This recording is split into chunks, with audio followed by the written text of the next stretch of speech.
Se recuássemos 500 anos, deste ponto avistaríamos a Lagoa da Pedreneira, um braço de mar ainda vasto que no seu apogeu, há cerca de 5.000 anos, se estendia até bem próximo de Alcobaça e de Alfeizarão.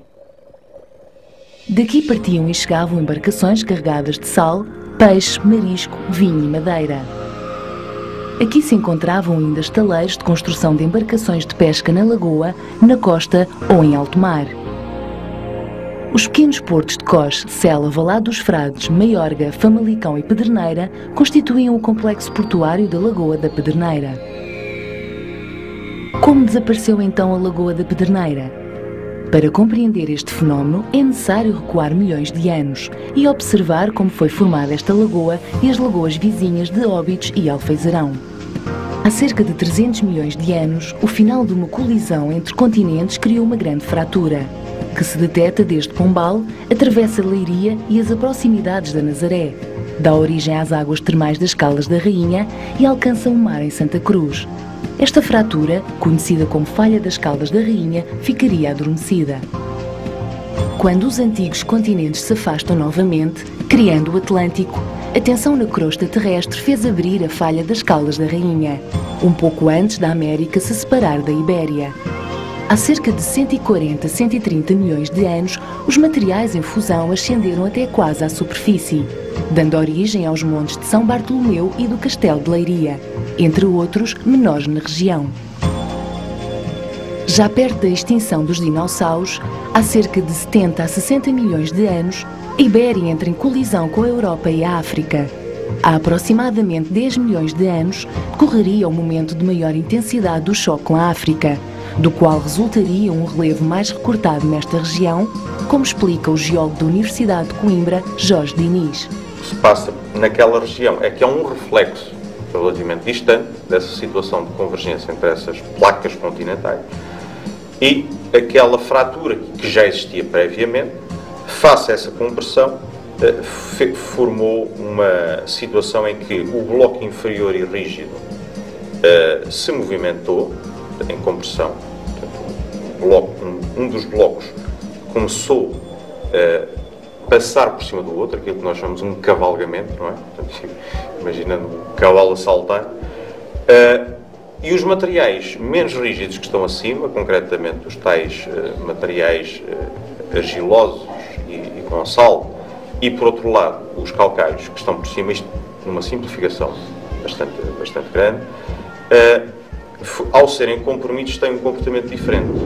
Uma vez definida esta grande estrutura, há cerca de 10 milhões de anos, os processos que atuam sobre a superfície do planeta e que causam erosão dos materiais, a chuva, o vento, os rios, acabariam por varrer o núcleo da estrutura até criar um vale. Aproximadamente, desde há 700 mil anos até há 20 mil anos, o planeta passou por fases de glaciações intensas e de degelo. Pelo menos por 4 vezes o nível do mar oscilou de forma muito significativa. Assim, seriam formadas a Lagoa da Pedreneira, a Lagoa de Alfeizarão e a Lagoa de Óbidos.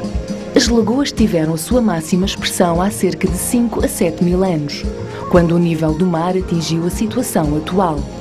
Desde então, com a estabilização do nível do mar, a tendência natural deste tipo de área circunscrita é que seja assoreada, ou seja, que vai enchendo com sedimentos provenientes das suas margens e de rios.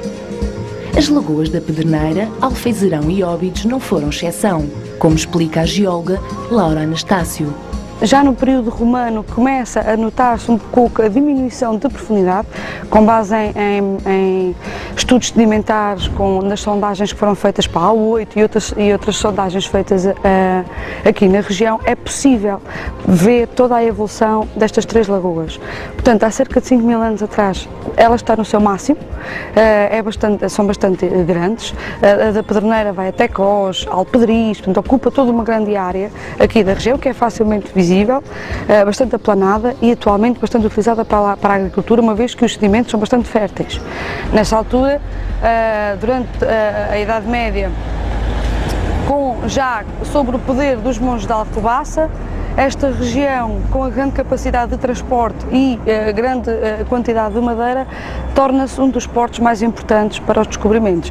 Aqui há os construtores navais, aqui há os recursos, há os saberes, portanto os pescadores sabiam, tinham o know-how da construção naval, e aqui forma-se então um grande porto, que, à medida que a colmatação natural, um pouco acelerada pela ação antrópica da agricultura, da desflorestação, que aumenta a erosão, a lagoa nos séculos XIV e XV começa a diminuir drasticamente, até que hoje há a total colmatação.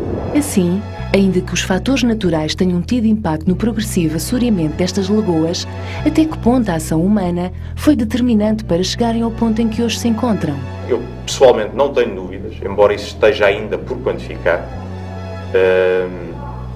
que a ação humana, nesse caso concreto, teve um contributo muito significativo.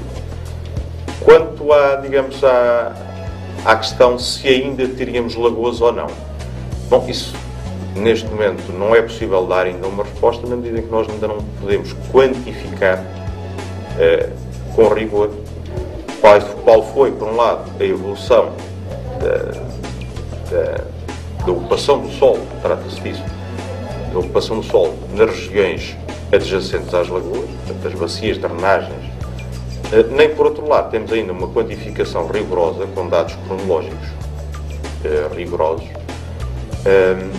do enchimento das lagoas, mas estamos a trabalhar. Mas a ação do homem continua a ter impacto nestas lagoas. E não se trata só da ação das comunidades locais. No atual contexto do aquecimento da temperatura global e do consequente aumento do nível do mar, estará fora de questão a possibilidade da Lagoa da Pedreneira voltar a ser formada?